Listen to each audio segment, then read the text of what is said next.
Welcome to the Healthcare Provider Happy Hour. This is a safe space where we invite healthcare providers to unapologetically be themselves after the working day.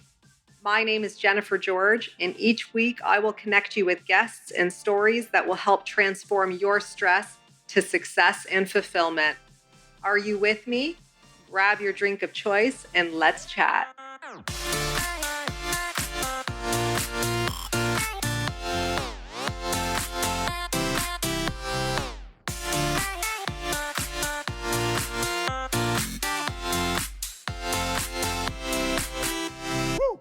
Hey everyone, welcome to the Healthcare Provider Happy Hour. I'm your host, Jennifer George, and I'm joining you this evening with a cup of warm tea.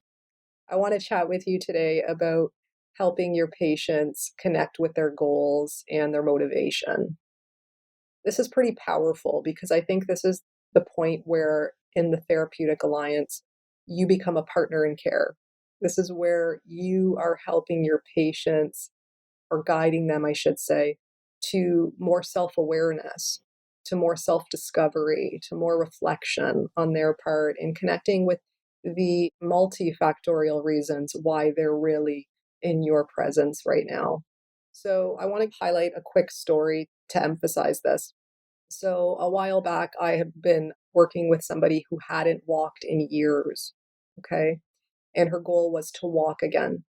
And during your assessment, and not only during your assessment, during your ongoing interactions, one of the things that I think are important to ask is what matters to you and what matters most to you. Okay, so what is the goal, in other words, that matters most to you? And another thing I think is super important to ask is why does it matter? Okay, and some people will say, like, asking why can kind of have a negative tone to it or whatnot, but I only think it has a negative tone if it has a negative tone. I don't think the word itself is negative in nature.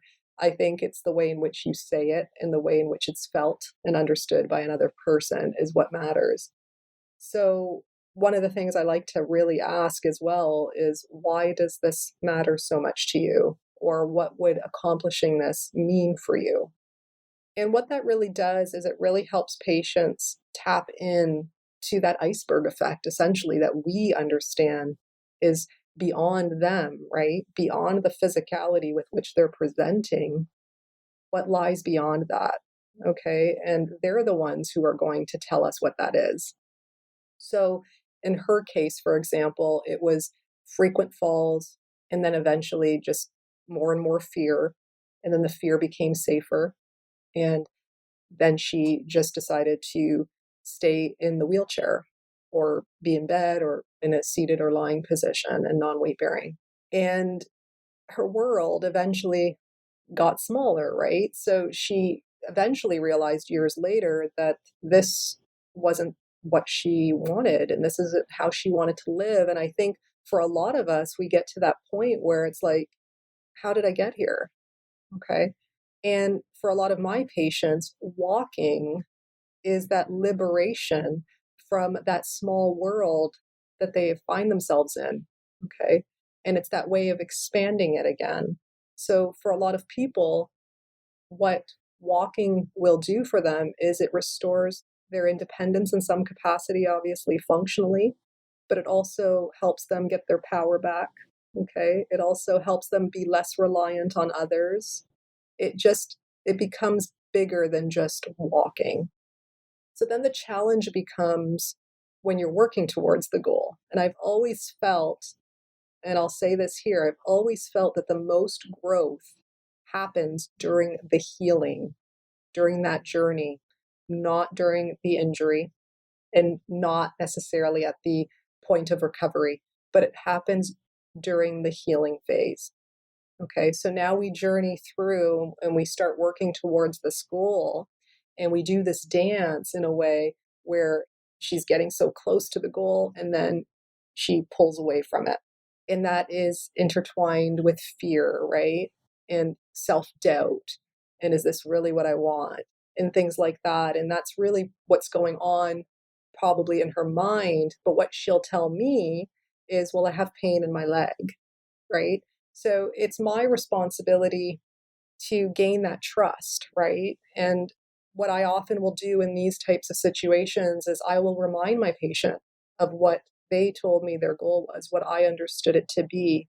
And that usually helps us to create an open dialogue where we can break things down a little bit more and where we can create that trust in that moment to then work on progressively getting towards it. So that's where I can confirm and validate everything she's feeling, whether it's physical or whether it's emotional or both. And then we continue to move forward. So we feel all of it, we see it, we meet it, but then we see if we can move forward as well. Even if it's just a sit to a stand in that moment, or even if it's just a step forward and that's all. And I always try to encourage my patients to see that moment from where they're sitting and to feel how liberating it is to take that step or to take that stand.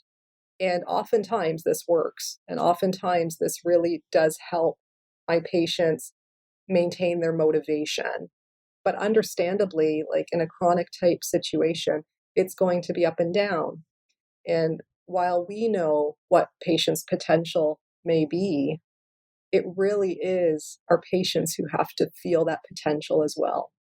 So we're not the ones just providing care. I almost don't even like that term because I feel like it's so one-sided, but we're the partner in care, right? We're the ones that are guiding. We're their guiding light, their guiding force. It's not about us. It's not about what we know. It's about meeting patients where they're at and helping them see how far they can go.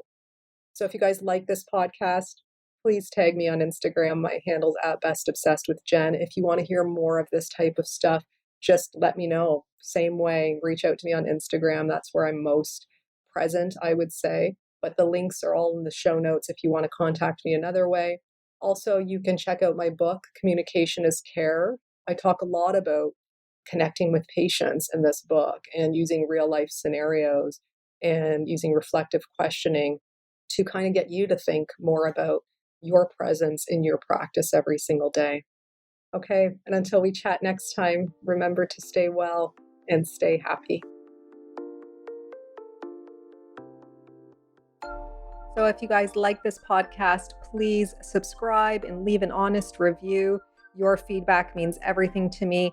Your reviews are what moves this podcast forward, and I always appreciate receiving them. If you want to get a hold of me directly, reach out to me on social media. My handles are in the show notes.